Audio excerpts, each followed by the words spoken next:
exercise of the day, Burpee. Mae'r ymarfer yma gweithio rhannau gwahanol y corff a hefyd codi cliriad y galon. Mae'n gweithio rhan gwylod, canol a top y corff. This exercise works different parts of your body and it also increases your heart rate. It works the lower body, mid area and the upper body. Dwi am cytio'r symudiad lawr I chi mewn stages gwahanol. I'm going to cut the movements down into different stages. A da ni'n cychwyn, starting off yn y squat. Dwylo allan i'r llawr I high plank.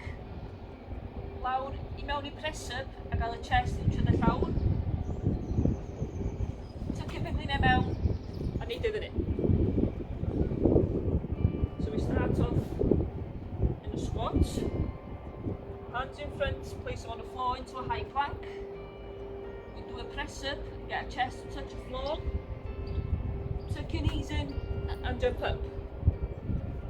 Then I should hyn I gyd wan mewn symudiad chydig bach fymach. We're going to do all that in a bit quicker movements.